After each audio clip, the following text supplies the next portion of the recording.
What's up, guys? I'm out here on a very cold but sunny February day. It's first time on the 2025 KTM 250XC.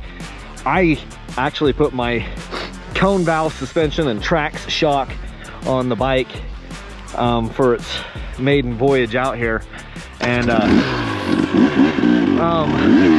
I am freezing to death, but this bike is a freaking fire-breathing dragon. And with that, I'm gonna do mostly a voiceover on this video because I'm still getting used to my GoPro Hero 13 Black or whatever the heck this is. It has the media mod on it, and I used to use a lavalier microphone inside my helmet, and I got used to, over the years I've gotten used to using that and how loud I needed to talk. On this one, I don't have a mic inside the helmet, so I've got to remember I've basically got to yell, and I'm not yelling enough on this. You can kind of hear me, but not really that well. So I figured I would just kind of do a little bit of a voiceover for you guys here on this thing. So here's the deal. With this bike, obviously I've already mentioned it's the 2025 KTM 250XC. Amazing bike. They've got an updated frame on these things. Hopefully that frame is going to make it so that they are a little bit less rigid. And I think that they probably will be. I found that on the 23s and 24s, I had a harder time on some of the KTMs with the frames. The motors have been amazing. The TBI motors have been amazing, but I haven't liked the frames as much, and I think they're moving in the right direction with the frame. But I have this pair of cone valve front forks that I got valved for me a couple years ago for my 2023 KTM 250XC, and I didn't even get to use them for all of 2024. So I only had I don't even know, 15 or 20 hours on these forks. And then it's also a Trax shock. And so the suspension has very little time on it. And I was like, you know what? I don't know how much time I'll have to ride this bike. This will probably be a sweepstakes bike for June, assuming the March sweepstakes goes okay. By the way, if you're watching this in the month of March, you can enter to win my gas. It's a gas that we did custom suspension on the thing.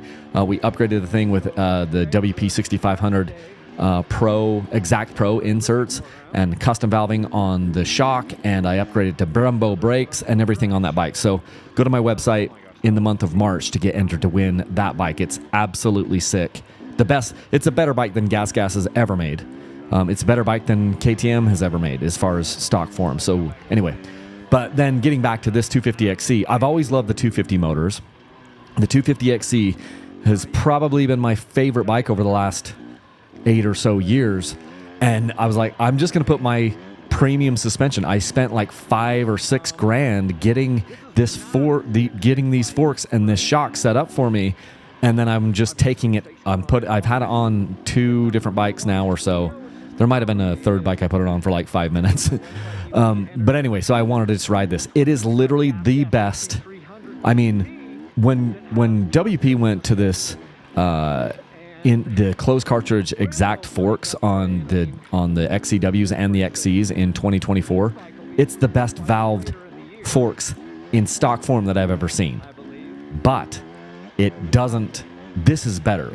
And I don't tell people to go out and buy this suspension. It took me years and years and years to buy it, and then I was like, I'm going to use this as an investment and put it on 2 or 3 or 4 different bikes, or hopefully even more.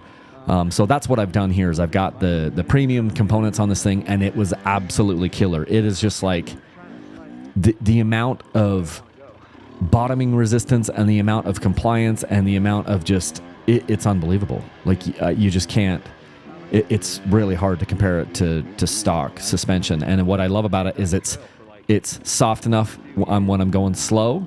Because in some of this stuff, I'm doing slower stuff, and then it's amazing when I'm going fast. It's just it's unbelievable. So the other things I did to the bike, it's in stock. I put on a radiator fan. It's the Trail Tech kind. I think it's the KTM branded one, but it's the kind that you can adjust what temperature the bike, the fan comes on. I put tubeless, the traditional tubeless. I know there's been a lot of talk about this 360 beadlock thing from Tubeless. I haven't had a chance to test that. I'm not one of their testers or anything, which is funny because I've bought hundreds and hundreds of their products, but I'm not one of their testers.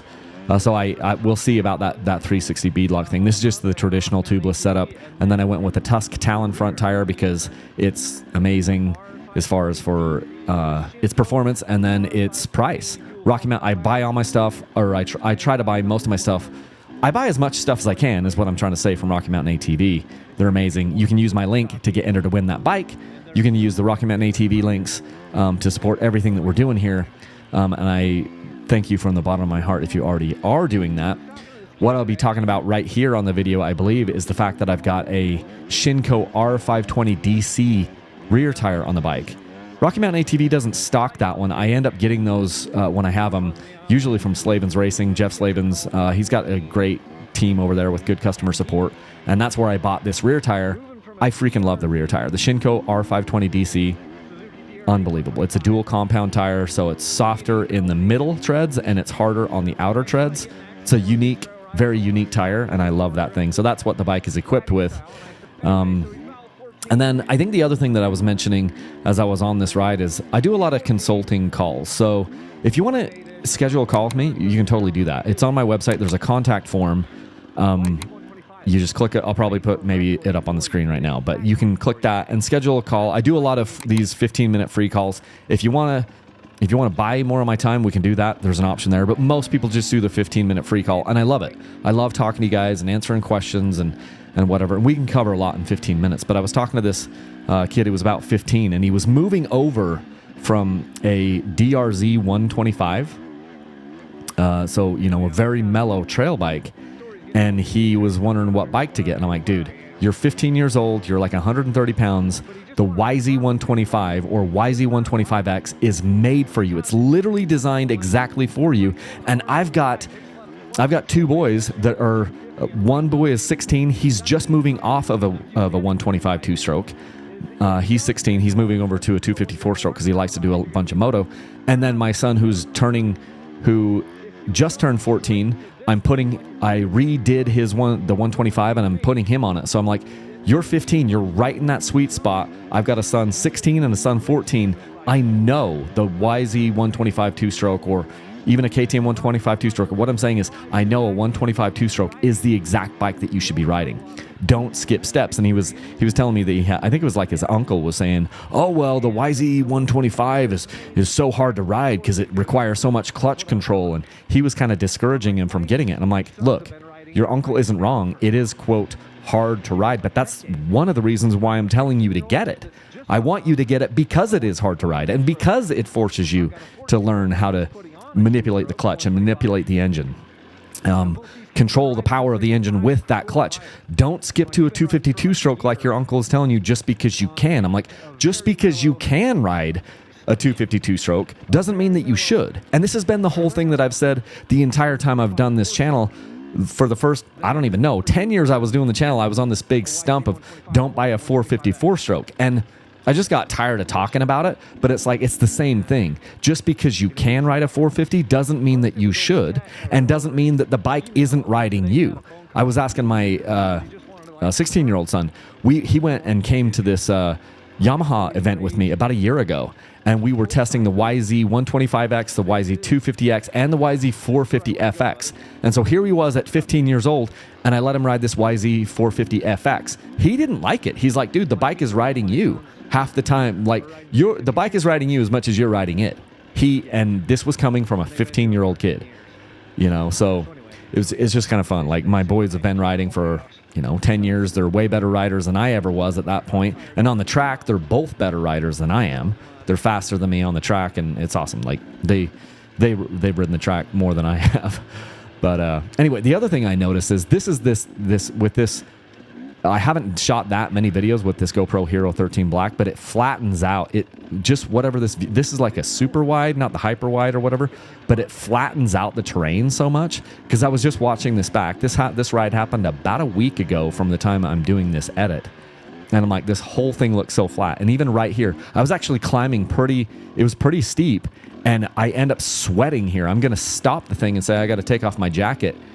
It's because it was freaking steep, and you can't even tell. I was like, this looks like it's flat. And I'm like, dang. So the viewing angle that I had before with my other camera, and the way it compressed it, it was just easier for me to tell. Now maybe I can point the screen up more. The camera's pointed up as far as I can get it with my helmet mount. So I would just have to go to like the super widest angle to get a little bit more in here, but that would probably flatten it out even again. So anyway, those are my thoughts. If you want to get entered to win that bike, go to my website, dirtbikechannel.com, before the end of March, and we can get you entered to win that sucker. So anyway, that's what I got for you guys. Until next time, leave a single track. Thanks.